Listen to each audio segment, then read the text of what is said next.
जलगांव के जामनेर तालुका के बेटावद बुद्रुक में 20 साल के सुलेमान खान रहीम खान पठान की मॉब लिंचिंग में हुई दर्दनाक मौत को आज पूरा 1 साल बीत चुका है।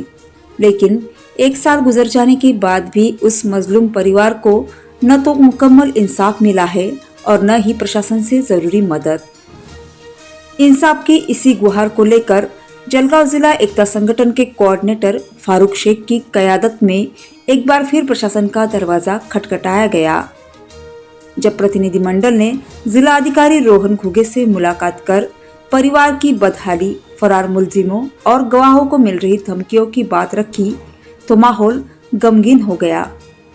सुलेमान के परिवार का दर्द बयां करते हुए फारूक शेख खुद भावुक हो गए और उनकी आंखें नम हो गई। इस संजीदे मंजर ने जिला अधिकारी को भी झकझोर कर रख दिया। सिर्फ जिला अधिकारी ही नहीं बल्कि अपर पुलिस अधीक्षक संदीप गावित से भी मुलाकात कर एक ज्ञापन सौंपा गया। मामले की उच्च स्तरीय समीक्षा, फरार आरोपियों की तलाश और पीड़ित परिवार की सुरक्षा की मांग दोहराई गई। प्रशासन की ओर से इस मामले में जरूरी और सख्त कानूनी कार्रवाई का पूरा भरोसा दिलाया गया है। इतना ही नहीं, इस लड़ाई को जलगांव से आगे बढ़ाते हुए मुख्यमंत्री सचिवालय और महाराष्ट्र राज्य अल्पसंख्यक आयोग को भी अर्जी भेजी गई है ताकि एक्शन टेकन रिपोर्ट तलब की जा सके। सवाल यह उठता है कि क्या मॉब लिंचिंग पर सुप्रीम कोर्ट के तहसीन पूनावाला मामले में दिए गए सख्त दिशा निर्देशों पर वाकई अमल हुआ है? क्या कानून की हुकूमत सिर्फ कागजों तक सीमित रह जाएगी?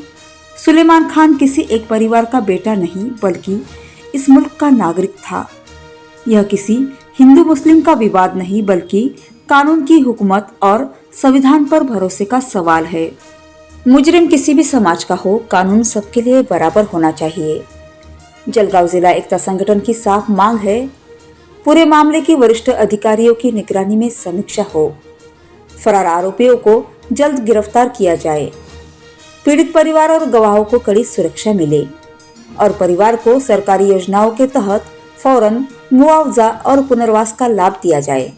प्रशासन की तरफ से सकारात्मक आश्वासन मिल चुका है, लेकिन अब पूरे जिले की निगाह इस बात पर टिकी है कि ये वादे महज कागजी आश्वासन बनकर रह जाते हैं या वाकई जमीन पर उतरकर पीड़ित परिवार को इंसाफ दिलाते हैं।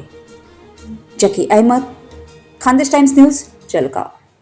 आज एकता संगठन सुलेमान को 1 साल पूरा का पूरा यहाँ पे उसकी मॉब लिंचिंग होने के बाद 1 साल तक उसको साथ न्याय नहीं मिल रहा, इसलिए आज एकता संगठन ने सबसे पहले कलेक्टर डिस्ट्रिक्ट मजिस्ट्रेट से मुलाकात ली, उनको एक अलग से निवेदन सौंपा। अभी एसपी साहब से मुलाकात की, उनको एक निवेदन सौंपा।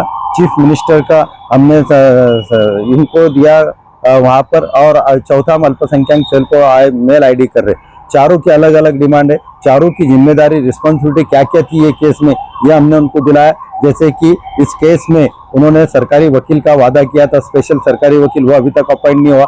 दूसरा वादा किया था कि जल्द न्यायालय में चलेगा, वो नहीं हुआ। तीसरा क्या था कि कॉम्पेंसेशन दिया जाएगा, वो दिया गया नहीं। चौथा ये था कि मॉब लिंचिंग केस में जो डिफॉल्ट बेल मंजूर हुआ है वो आरोपियों पे एक्शन होंगी, उन पर अभी तक एक्शन नहीं हुई। एक आरोपी अभी तक फरार बता रहे, उसको अभी तक अटक नहीं हो रही है, उसको अटक होना जरूरी है। और साथ में जो उसके बाद जो 4 आरोपी डिफॉल्ट बेल में बाहर निकले, उन्होंने फरियादी को धमकाया, डराया, वो आज अपनी बेटी के घर रह रहा है, उन जिसे डराया धमकाया उस पर अभी तक कोई एक्शन नहीं हो रही है।